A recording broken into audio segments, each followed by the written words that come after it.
Another day, another lagaw o another travel na naman tayo mga kapulutan. But before that, syempre, kailangan nating mag-marinate ng ating lulutuin para di na tayo mahirapan mamaya sa ating pagbaban life. Marinate lang, ano yan mga kapulutan ha, bato at lapay ng baka.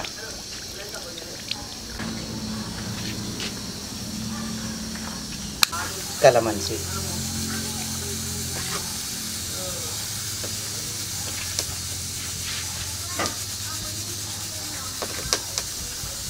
Mix and match.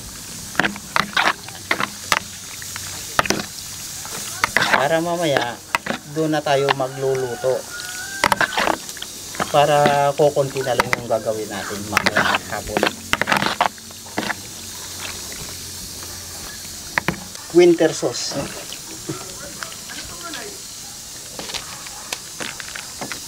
Efren Bata Reyes.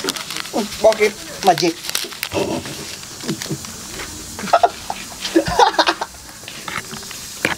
Oh yan. Ano yan? Ah, Indian. Indian. Mikos. Mikos. Yan. Ilang oras? Ay, hanggang mamayang hapon na to. Aba, matagal-tagal. Tagal-tagal to. Okay na. Ayan naman. Bulag. Bakit bulag? Cover my side.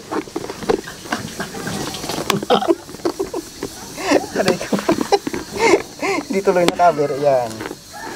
Cover my side. Third day of school mga kapulutan. Aalis na naman tayo at maghahanap na naman tayo. Siyempre, ng isa na namang napakagandang spot dito sa Antique. Saan pa nga ba tayo magsisimula? Kundi sa sarili nating bayan. Siguro mga isang buwan dito, hindi pa natin mauubos yung magagandang mga tanawin dito sa lugar namin mga kapulutan. Probinsya feels. Papakita ko sa inyo yung spot na pupuntahan natin ngayon. Kung gaano kaganda, ganito kaganda mga kapulutan.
Sarap talaga ng buhay pagka ganito mga kapulutan.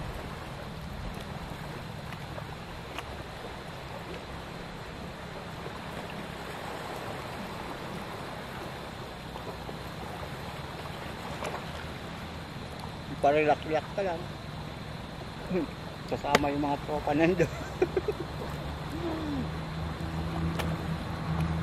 O nga pala mga kapulutan, dito tayo sa boundary ng Libertad Antique tsaka Pandan Antique. Nasa boundary tayo. Kita nyo naman, napakagandang lugar dito.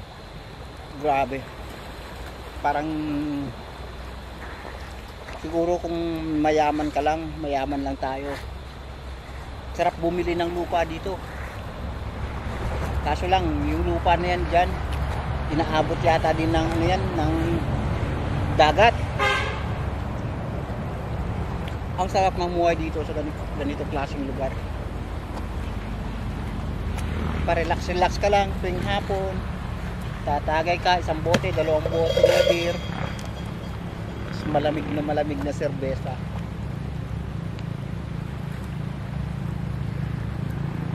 Yung wala kang iniisip, maririnig mo lang yung alon.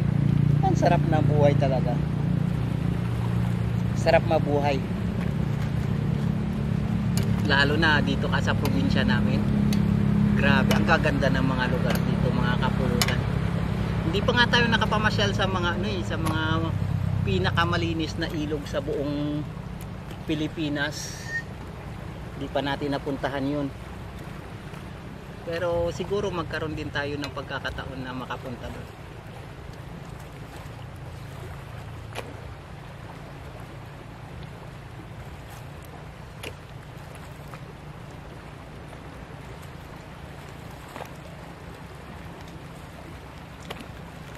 Yung kotse natin mga kapulutan na iwan natin doon sa kalsada kasi hindi makababa dito.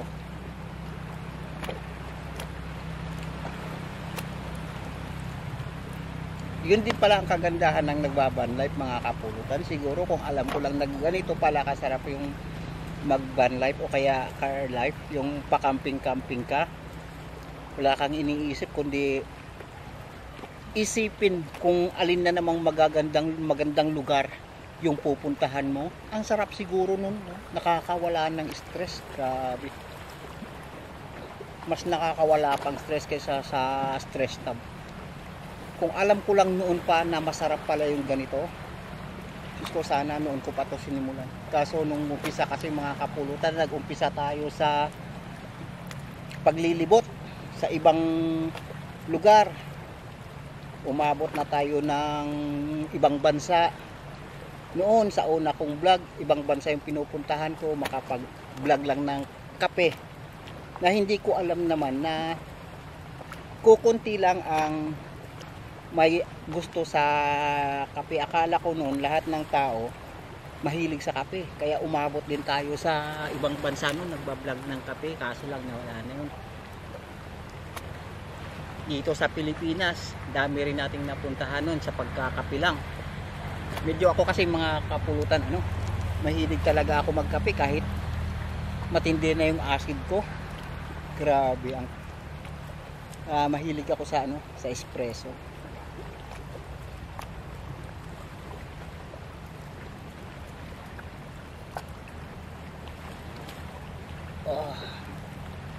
Siguro nung nagsimula ako ng kape, nag-vlog noon, minsan kasi nakikita nyo pa mga kapulutan, minsan may suot akong yung I travel for coffee. Nung unang-una pa yun, I think siguro 2015 or 2016. Ganitong buhay pala ang masarap, ganitong yung pagbablog pala ang masarap, maliban sa nag-i-enjoy ka na, nakakawala talaga ng stress yung ganitong klase.